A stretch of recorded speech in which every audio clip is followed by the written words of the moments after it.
मित्रों, शख्सियत विभिन्न क्षेत्रों से निकल के आती हैं। किसी क्षेत्र में विशेष कार्य करने वाले व्यक्तित्वों से हम आपसे मिलवाते हैं। तो आज एक ऐसा ही दिन है। शहीदों के लिए बहुत ज्यादा काम किया है, पेशे से वो अभियंता हैं। मैं आज आपको ऐसे ही व्यक्तित्व से मिलवाने जा रहा हूँ। वो हैं भाई राज त्रिपाठी। कि मैंने दुर्गा भाभी को देखा।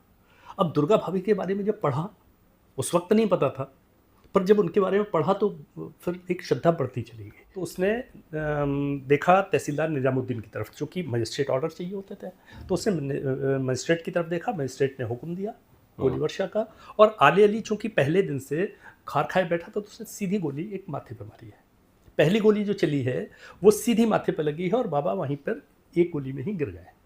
कृष्ण कुमार ने देखा तो कृष्ण कुमार वो रिवॉल्वर लेने के लिए जपते हैं, जो आले अली की रिवॉल्वर थी। तो कृष्ण कुमार को आले अली ने गोली मारी, उनकी बाह में लगी। कृष्ण कुमार नहीं रुकते हैं, आगे बढ़ते हैं। आले अली दोबारा गोली चलाता है, उनकी जांग में लगती है। कृष्ण कुमार गिर जाते हैं। अब 14 वर्ष का बालक है। कृष्ण कुमार गिर गए। गिरने के बाद फिर एक बार सारी शक्ति समेटी और उस रिवॉल्वर पर झपट्टा मारा। पर इससे पहले कि वो रिवॉल्वर तक पहुंच पाए, 3 जलती गोलियां उनके पेट में घुसती हैं और वो वहीं पर शहीद हो जाते हैं। सीताराम गुप्त जी के पेट में गोलियां लगी। जहां पूर्व प्रधानमंत्री अटल बिहारी वाजपेयी, युवा नेता राहुल गांधी, मुलायम सिंह यादव, सलमान खुर्शीद, खुर्शीद आलम खान, और अगर हम हीरो की बात करें तो राज बब्बर, राजपाल भगत सिंह के भाई करतार सिंह, राम प्रसाद बिस्मिल की बहन स्वयं पृथ्वीनाथ, अशफाक उल्लाह खां। यहाँ पर 15 अगस्त 1942 को 3 शहीद हुए थे। शहीद जमुना प्रसाद त्रिपाठी, शहीद विद्यार्थी कृष्ण कुमार और शहीद सीताराम गुप्त।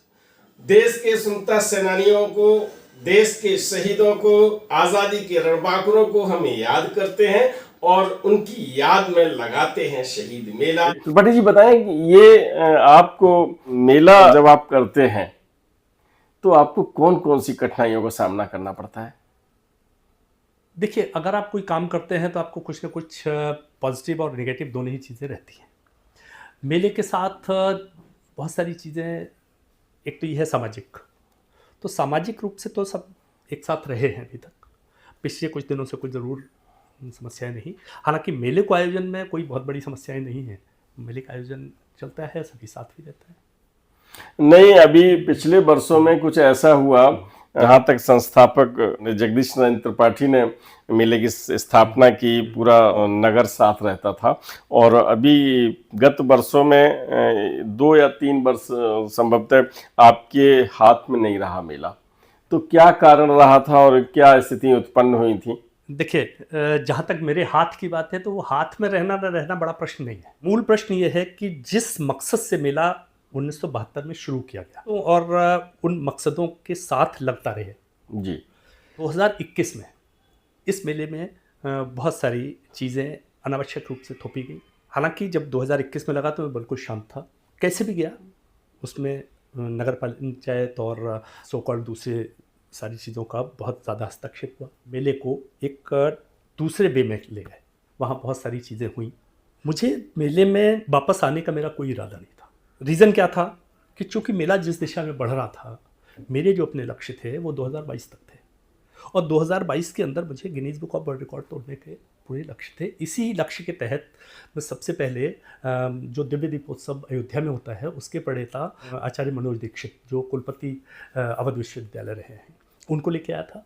और इसीलिए इस मेले के ऑनरेरी चेयरमैन डॉक्टर गजल श्रीनिवास, जिनके नाम 3 Guinness book of world record है।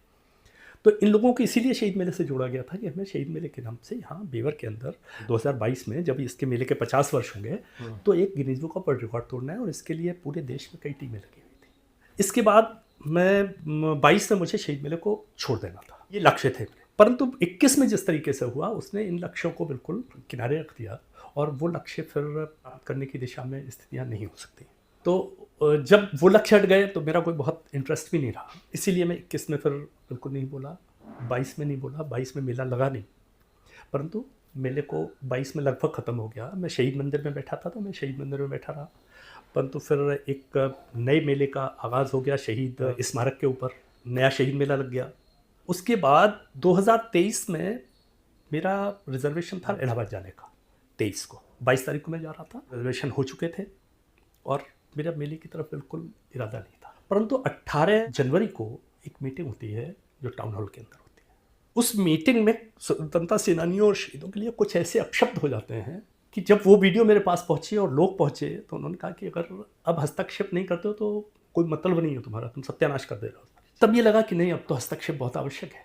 तब मैं पहली बार 19 जनवरी को कलेक्ट्रेट गया, मैंने कुछ कागज़ ढूंढे, उन कागज़ों को रात तक निकलवा पाया। 20 तारीख को वकील से मिलकर मैंने दावा तैयार कराया और 21 को वो दावा डाला। कानूनी कार्रवाई की, कानूनी संक्षेप में कानूनी कार्रवाई की और फिर उसको रास्ते पर लेकर आए। फिर- क्योंकि बड़ी कहानी होती हैं। संक्षेप में बता दूं कि विधिवत मेला लग रहा था, लेकिन कुछ लोग ऐसे होते हैं कि आकांक्षाएं अलग होती हैं और यहाँ की टाउन एरिया ने उसे 2 साल मेला संचालित किया। फिर से आपके पास जब ये मेला आया और ये कसमकस हुई तो बड़ा ये आरोप लगा आप पर कि आप कमाई की दृष्टि से शहीद मेला लगाते हैं।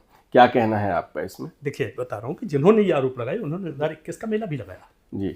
जब उन्होंने ये मेला लगाया, लास्ट में पैसे कितने बचा के दिखाए थे? 1,36,000 ना फिल्म फेस्ट। तो लास्ट में कितने बचाए थे? 1,36,000 ना जी।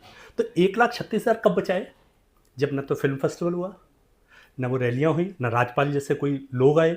ये सारा कुछ होने के बाद अगर 1,36,000 बचा पाए, इसके साथ साथ चंदा लिया गया था, जबकि शहीद मेले में चंदे की परंपरा है ही नहीं, कोई चंदे की परंपरा नहीं है।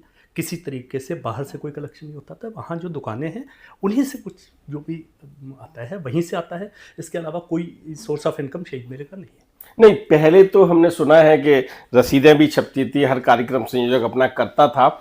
ये चंदा की जो प्रक्रिया थी वो बंद कहाँ से हुई थी? देखिए, पहले होता क्या था कि संयोजक बनाया गया और वो संयोजक अपना चंदा कर लेता था जी। कार्यक्रम कराने के लिए। जी, उससे जी। शहीद मेला कमेटी को कोई वो नहीं था, ना शहीद मेला कमेटी चंदा करती थी। जी। शहीद मेले के जो आयोजक, जो संयोजक होते थे, किसी कार्यक्रम संयोजक, वो कार्यक्रम संयोजक जैसे मान लीजिए किसी कोई जागरण का कार्यक्रम है तो जागरण का कार्यक्रम फलाना कार्यक्रम संयोजक है, तो वो व्यक्ति चंदा कर लेता था और उससे वो कार्यक्रम कराता था। इससे शहीद मेले की मेन बॉडी का चंदा नहीं होता। कैसे होता था फिर? खर्चे कैसे चलते थे मेन बॉडी के? मेन बॉडी के खर्चे वहाँ जो दुकानें लगती हैं, खेल तमाशे दुकानें।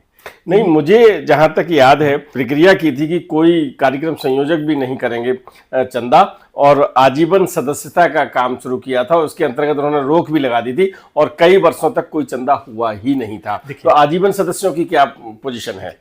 लगभग 200 आजीवन सदस्य बने थे, पर वो वन टाइम 1,000 रुपीज से जी जी एक बार। वो पैसा 2 लाख रुपए आज भी बैंक में पड़ा है जी आज तक। जी उस पैसे से शहीद मेला नहीं लगा है। जी। अगर कोई ये कहे कि ये बात है तो ये नितांत गलत है, क्योंकि आयोजन जो आजीवन सदस्य थे उन्होंने 1,000 रुपये दिया था और वो शहीद मेले के आजीवन सदस्य बने। ये संख्या 210 के आसपास थी। तो ये प्रक्रिया रुक क्यों गई?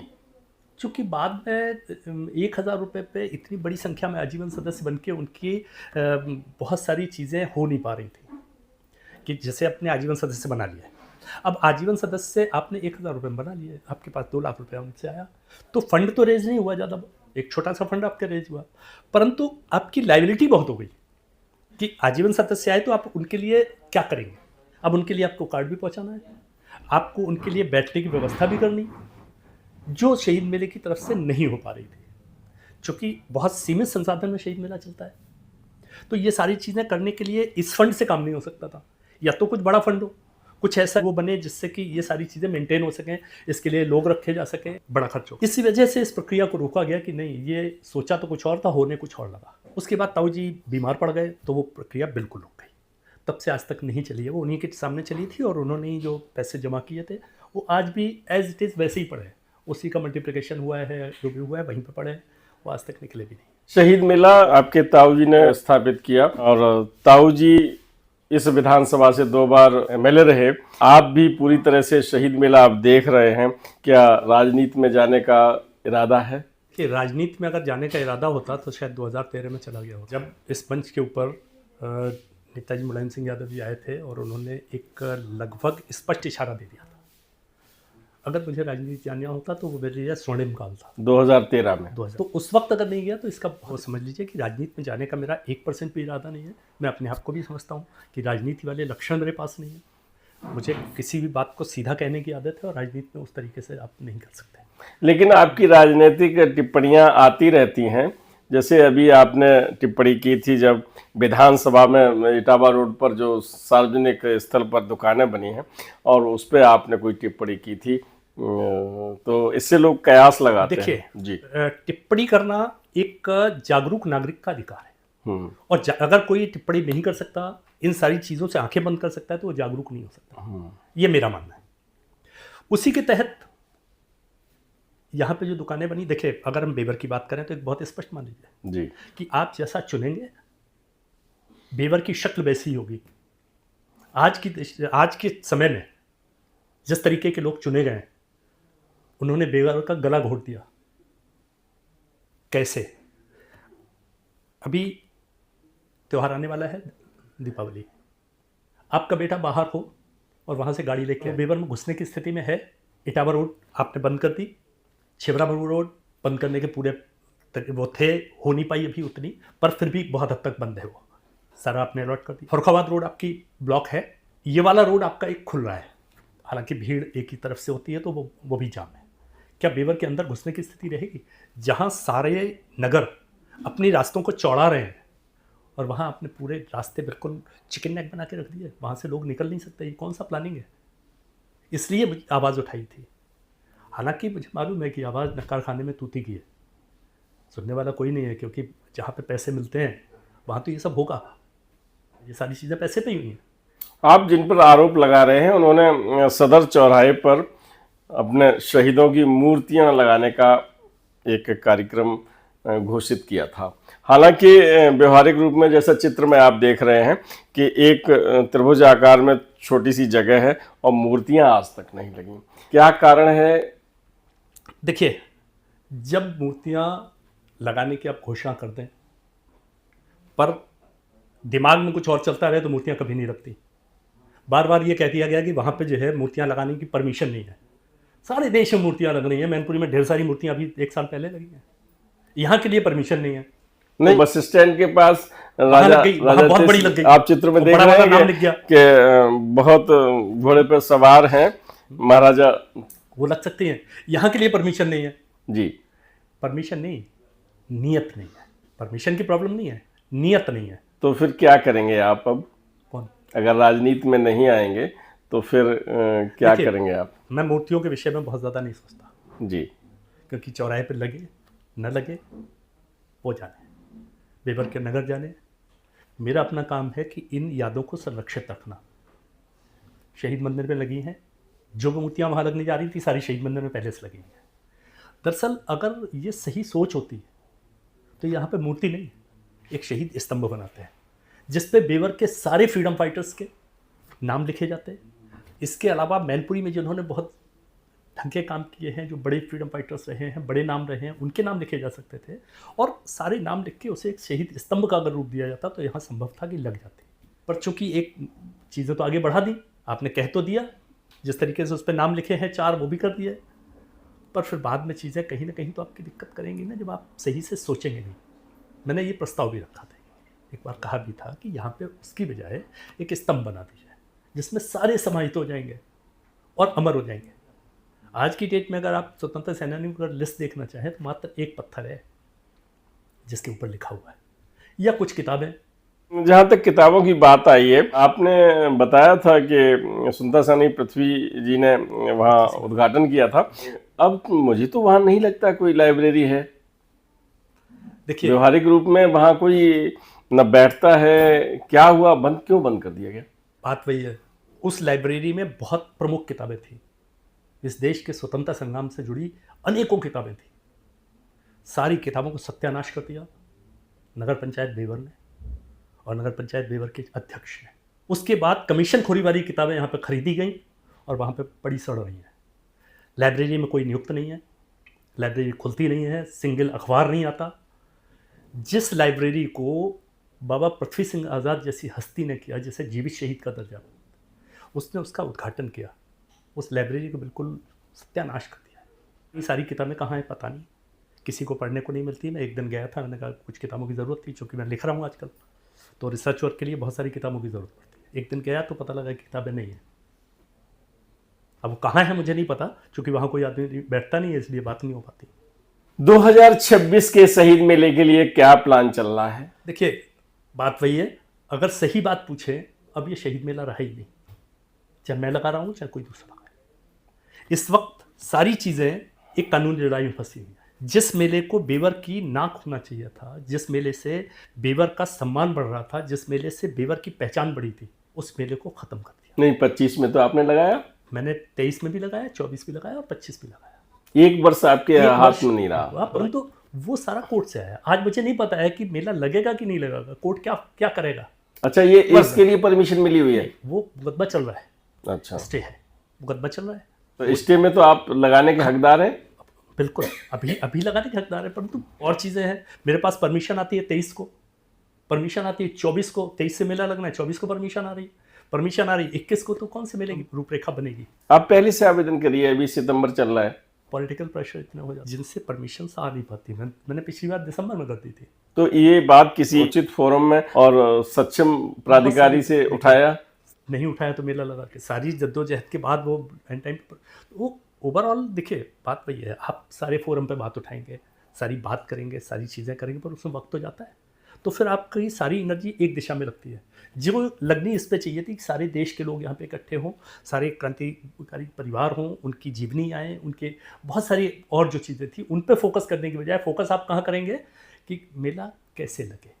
मेला एक आम मेला होकर रहता है, उससे बहुत आप बहुत सारी प्लानिंग के साथ नहीं कर पाते। तो इसलिए मैं बहुत नहीं कह सकता कि इसकी कैसी प्लानिंग होगी। जो भी होगी आज की डेट में बहुत सीधा सा ये मेला एक्चुअली लगाने का मन नहीं है, क्योंकि अब ये शहीद मेला नहीं है। मैं भले ही मैं कर रहा हूँ, पर ये शहीद मेले के तरीके से नहीं हो रहा। जिस तरीके से चला था वो नहीं है। अब ये एक सिंपल मेला है, इससे बहुत अच्छा किया जा सकता है अगर सब लोग साथ हों। मेरी शुभकामनाएं हैं आपके लिए, और तहे दिल में चाहता हूँ कि शहीदों की मशाल जो ताऊजी ने स्थापित की है उससे प्रकाश निकलता रहे, और जो संघर्ष हमारे आज़ादी के नायकों ने किया है उसकी यादें ताज़ा होती रहें। और ढेर सारी शुभकामनाएं हैं आपको। एक चीज़ लास्ट में कहना चाहूँगा कि शहीद मेले का एक वो है, स्लोगन है, स्वतंत्रता संग्राम की स्मृतियों को संजोने का संकल्प। जी, शहीद मेला कभी नहीं मरेगा। यहाँ का जो चीज़ें हैं वो हो सकता है मध्यम पड़ जाए, परंतु सारे देश में मशालें निकल चुकी हैं। अभी जैसे कल ही जो है एक यात्रा चल रही है जो संविधान से शौर्य तक ये चल रही है, और ये यात्रा की पहली कड़ी है। इसके बाद ये कहाँ से कहाँ जाएगी? अभी कल जो यात्रा शुरू होगी वो बेवर से शुरू होगी।